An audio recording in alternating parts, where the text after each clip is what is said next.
दिलशाद नसीम। अफसाना निगारी में एक मोतबर नाम। अरसे से उनके अफसाने रिज़्क़ बसारत बनते रहे हैं। उनके बारे में मेरे साथ काम करने वाले मुदीर मोहतरम दानिश देरवी मरहूम कहा करते थे कि दिलशाद नसीम के अफसानों में अल्फाज घुंघरू की तरह बजते हैं। इतने साल बाद जब उनसे दोबारा राब्ता हुआ तो उनके एक और फ़न का इदराक हुआ कि वो अफसानचे भी लिखती हैं और खूब लिखती हैं।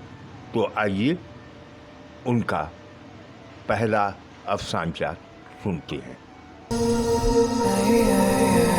सुरैया ने दुख से सोचा, उसे यहाँ आए 10 साल हो चुके थे। अब तो उसे यहाँ की हर चीज़ से उनसियत हो चुकी थी। ओल्ड होम का ज़र्रा ज़र्रा उसे अपना अपना सा लगने लगा था। उसे अब तो कुछ भी याद नहीं था। अगर याद था तो सिर्फ इतना कि वो जुर्म मोहब्बत की सज़ा काटने यहाँ आई है। तभी वो चौंक पड़ी। खुले दरवाजे से अहमद अली दाखिल हो रहा था। सुरैया को अपनी आँखों पर यकीन नहीं आया। तुम? सुरैया ने हैरत से सवाल किया। अहमद अली ने नजरें चुरा ली। तुम्हें तो बहुत मान था बच्चों की मोहब्बत पर, अब क्या हुआ? अहमद अली खामोशी रहा। मैंने कितनी मिन्नत की थी कि मुझे अपना लो। मैं तुम्हारी मरहूमा बीवी के बच्चे अपने बच्चे समझ के पाल लूँगी तुम्हारी मोहब्बत में। आह, कितना चाहा मैंने तुम्हें कि मुझे अपना लो। मैं तुम्हारी मरहूमा बीवी के बच्चे अपने बच्चे समझ के पाल लूँगी तुम्हारी मोहब्बत में। आह, कितना चाहा मैंने तुम्हें, मगर तुमने कहा था तुम अपने बच्चों पर सौतीली माँ का साया नहीं पड़ने देना चाहते। देखो क्या हुआ। मोहब्बत में अकेली हो गई और तुम बच्चों की मोहब्बत में तन्हा। चलो, मैं तो तुम्हारी कुछ नहीं लगती थी, मगर बच्चे तो अपने थे, तुम्हारे प्यारे, तुम्हारे लाडले। अहमद अली ने तेजी से बात काटी और सपाट लहजे में कहा, वो अब भी मुझे बहुत प्यारे हैं, मगर अब मैं उनको प्यारा नहीं रहा। दिलशाद नसीम का अफसानचा सुनते हैं। उन्वान है कम बख्त। आए दिन के फाकों की वजह से पाव दाल में लीटर पानी ना डाला जाता तो 2 वक्त का गुजारा मुश्किल हो जाता। ऐसे में जब जमाल नशा करके आता तो पतली पानी जैसी दाल उसका मीटर घुमा देती। मुंह से मुग़लज़ात का तूफ़ान उमड़ आता। कफ उड़ाते बीवी को धुनक के रख देता और सहमी हुई छोटी बेटी रानी दरवाजे के पीछे छिपती तो जमाल चीख कर कहता, ओए कमबख्त, तू कहाँ जा रही है? रानी बड़ी बड़ी हैरान आँखों से बाप को देखती तो वो धक्का देकर कहता, कमबख्त कैसे पट देखे जा रही है? मासूम रानी रोज़ सुनती और देखती। एक दिन घर से निकली और रास्ता भटक गई। अगले दिन अखबार में इश्तिहार छपा था, एक बच्ची मिली है फटे फराक में सड़क किनारे, अपना नाम कमबख्त बताती है। दिलशाद नसीम का अफसानचा पुरानी कार मुलाहिजा करें। अख्तर ने मसनूई कोयलों को प्लास्टिक के चिमटे से उठाकर नीले और सुर्ख रंग के मुनक्किश शीशे हुक्के के सर पर रखा और बोला, यार ज़िया, मुझे कोई बहुत पुरानी कार ढूंढ दे। FX foxy 74 model Toyota type. Zia ने न सिर्फ हैरानी से उसे देखा बल्कि चेहरे पे दुख की झलक भी आ गई। वो बोला, यार पुरानी क्यों, पैसों का मसला है क्या? अख्तर ने हंसकर अपने जिगरी यार को देखा और डबल एप्पल के फ्लेवर्स वाले शीशे का भरपूर कश लगा के बोला, पैसों का मसला नहीं है, बस कार पुरानी चाहिए। ज़िया ने उसके कंधे पे हाथ रखकर अपनाइयत से कहा, तो मुझे भाई नहीं समझता?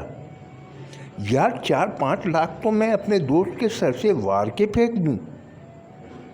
अख्तर झुंझलाकर बोला, तू समझता क्यों नहीं, दादा के लिए लेनी है। ज़िया अहमकों की तरह उसकी तरफ देखने लगा। तू दादा के लिए पुरानी कार लेगा? क्यों? मेरे दादा को फारिज है, अख्तर ने कहा। सीधा हाथ काम नहीं करता, टांगे भी कांपती हैं। उसने शीशे का रुख ज़िया की तरफ किया। ज़िया की समझ में अब तक कुछ नहीं आया। वो शीशे की तरफ हाथ भी ना बढ़ा सका। बुद्धू, मामा कहती हैं ऐसी हालत में उनका एक्सीडेंट हो गया तो क्या होगा? नई कार का नुकसान कौन बर्दाश्त करेगा?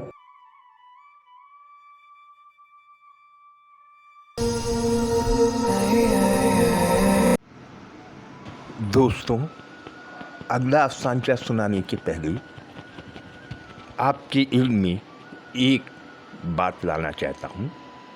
आप जानते ही हैं कि अदबी किताबें कहाँ बिकती हैं और ना ही अदबी असनाफ में कोई ज़्यादा दिलचस्पी लेता है। बस कुछ लोग हैं जो अदब के मुख्तलिफ़ असनाफ की आबियारी में लगे हुए हैं। ये चैनल सिर्फ इसलिए बनाया है कि उर्दू की इस सिंफ को जिसे नज़रअंदाज किया गया, सांचा निगारी की शक्ल को अहबाब ने मस्त किया। कभी इसे लतीफ़े की शक्ल में ढाला तो कभी गुल्लक बनाकर पेश किया। सादत हसन मंटू ने जिस शक्ल में इसे पेश किया था उसी शक्ल में वापस लाने की जद्दोजहद में मसरूफ़ हूँ। आप सबसे इस्तदा है कि इसका हल्का बढ़ाएं, अहबाब को तरगीब दें कि वो अफसानचे देखें, सुने।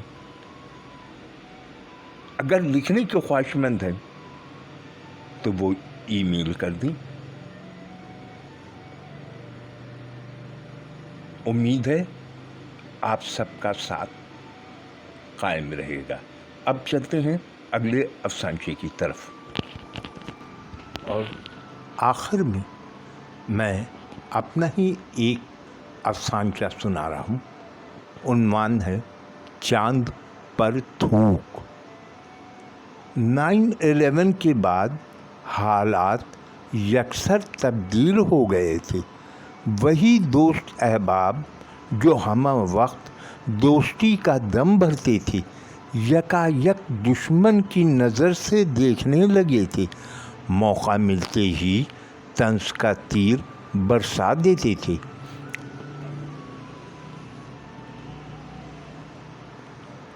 आज भी यही हुआ था। आर्थर ने मुझे देखते ही तंज किया तो मैं फट पड़ा। मैंने कहा, पहली जंग अजीम क्या मुसलमानों ने छेड़ी थी?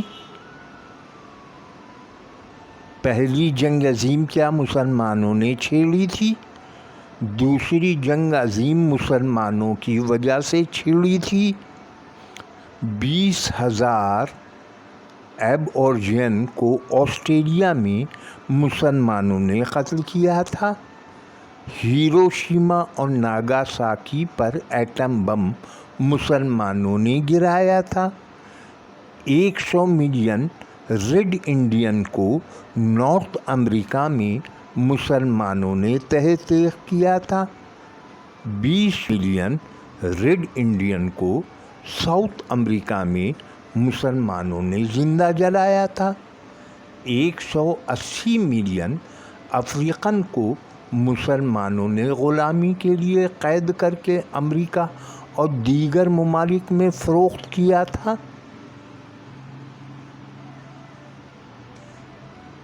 अभी मैं और भी बोलता कि उसने टीवी की जानिब इशारा किया जहां ब्रेकिंग न्यूज़ चल रही थी। बस रोक कर मुसाफिरों को उतारा गया और कुछ को गोलियों से और कुछ को बड़े बड़े पत्थरों से मार मार कर मौत के घाट उतार दिया गया। खबर देखकर मुझे ऐसा लगा मैंने चांद की जानिब थूक दिया है।